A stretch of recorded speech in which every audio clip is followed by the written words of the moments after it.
Miarahaba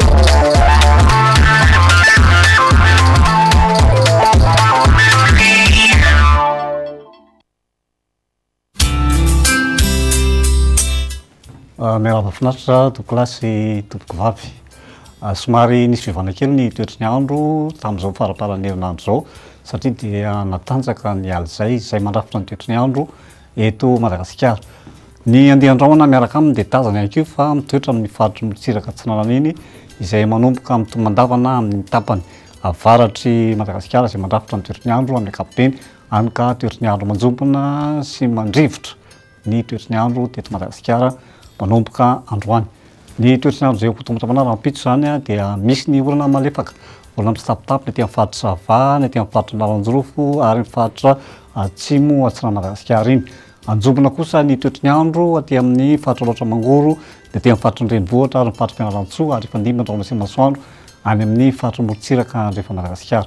Ny toetry ny andro amin'ny tolakandro dia mbola isy ihany ny orana tandrifondrahona na ny orana malefaka saika manerana ny faritra Morontsiraka atsiran'i Madagasikara afatry ny faritra Taolagnaro izay anjombona ny toetry ny andro. Isy ny orana tandrifondrahona malefaka any amin'ny Takariva sy ny alina ny aty amin'ny faritra Diana ary mbola anjombona ihany koa ny toetry ny andro saika manerana ny faritra Morontsiraka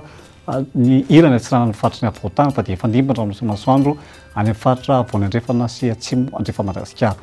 Raha mikasika amin'ny mari-pana rahampitso dia mifanaraka amin'izany satria somary hidina kely amin'ny ankapobeny ny hafanana ambany indrindra ho tomatomanana 10 degré Celsius ny faritra Karatra, 12 ny aty amin'ny faritra Renivohitra any amin'ny faritra Morontsiraka Antsinanana sy ny faritra Andrefana dia manodidina 9 ka hatramin'ny 20 degré Celsius. Amin'ny tolakandro dia mafana ny andro any amin'ny faritra Andrefana, tazana eto fa 20 degré Celsius ny faritra Marivatanana, any amin'ny faritra Mahajanga dia 20 degré Celsius, ny aty amin'ny faritra Voany Andrefana sy Atsimo Andrefana 20 degré Celsius, ny aty amin'ny faritra ny Afovoantany dia manodidina 20 degré Celsius.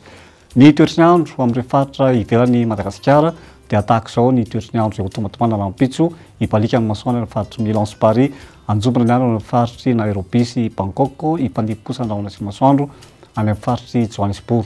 Ny nosy manodidina dia tahaka izao ihany koa ny toetry ny andro izay ho tomatomanana rahampitso ho tsara ny andro amin'ny ankapobeny fa anjombona ny faritry La Réunion sy Maurice ary sy Comore fa dia ifandimby andrahona sy masoandro any amin'ny faritry Seychelles.